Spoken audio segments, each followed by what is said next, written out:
Yo, I've seen some pretty concerning videos in regards to trying to correct the misinformation in the CNN article, or rather how creators are talking about 62 million men versus 62 million unique visits versus extrapolating data to somehow suggest that men are more a part of this problem than we maybe want to admit. The main concern I see is that even if you are in good faith just trying to correct the misinformation, a lot of you are using sexist and misogynist talking points in order to do that. For example, demanding accuracy out of victims is already problematic. Like, you're sounding like a cop. Well, when did it happen? What time? I thought you said it was. Did you have anything to drink? I saw one creator that said, the problem is we're trying to approach this intellectually, but this is an emotional topic. Brother, dismissing the legitimate concerns of women because they're too emotional? Are we Andrew Tate today? And these are left-leaning creators, even talking about how this just adds to the gender war. Gender war is right-wing talking points. Now, to the point of the actual concern, to be honest, I don't get it. I heard that spreading misinformation would otherwise harm victims more. One way I can see it being an effective argument is that it creates a credibility gap. If you're using the wrong information, then people aren't going to believe what you have to say. But then I would counter that that's exactly what we do to women anyway, even when they have all the facts lined up.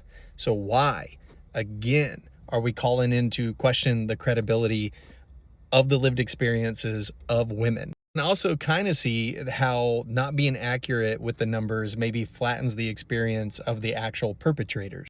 You know, maybe it was bots or someone who was just curious and didn't know. It's not a whole bunch of men in this dark corner of the internet. And here's where my pushback has been since this story broke. That dark corner of the internet is only a small section of a giant ass room. The things that happen in the dark corner, yeah, we don't pay a lot of attention to them. They are particularly egregious and horrible, but there's a lot of stuff that happens in the center of the room that is still part of that overall structure. And that structure is actually a pyramid. I don't know if you guys have ever seen the rape culture pyramid. There's lots of good examples of it. We start factoring in these behaviors that happen in the center of the room to where we're just so used to them, we don't even draw attention to them. Well, guess what? It is all men. At the tip of the pyramid, in the corner of the room where no one is really paying attention, we have all the worst acts that you can think of. But in the middle of the room, at the bottom of the pyramid, you have all the behaviors that these more aggressive behaviors are stacked up on. And if we want this to go away, we have to address all of this down here. But when I see these creators talk about how they're trying to approach it logically, I just hear all the emotion in your voice. I think you feel called out because you're realizing you're in the same room as all the creeps in the corner of the internet.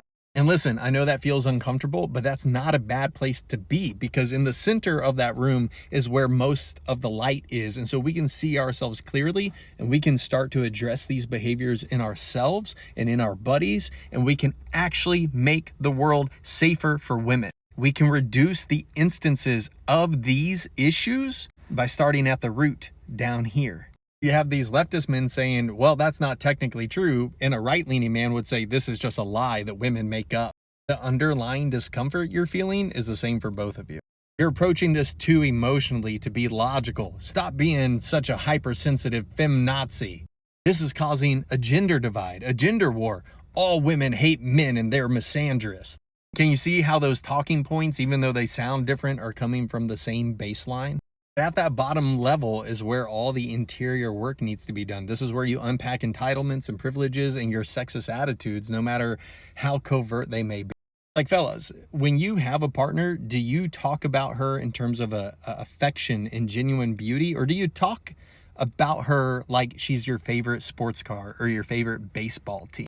Does being with her make you feel good because it makes you look good? That's performance. That comes from those sexist attitudes. When you're alone and around your buddies, how do you talk about your partners? How do they talk about women, and do you allow it? Do you and your buddies, when you talk about your partner, talk about her in terms of possession? That's my girl, my woman. She belongs to me.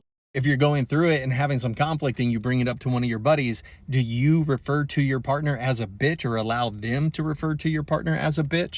Guess what? You're probably higher up on that pyramid than you think you are. I've seen these attitudes, when they're not checked and regularly called out, fester in even good men, because that poison at the root of the tree is going to eventually ruin the whole. We can spend all day focusing on a few monsters in the corner, but we need to look at the culture as a whole that allows for these monsters to exist. And that's a much harder pill for us to swallow, because then we are implicated. It's easier to say them, but not I. Rape culture exists and persists because of our failure to act and self-reflect. Fellas, if you really want to start protecting women, this is where you start.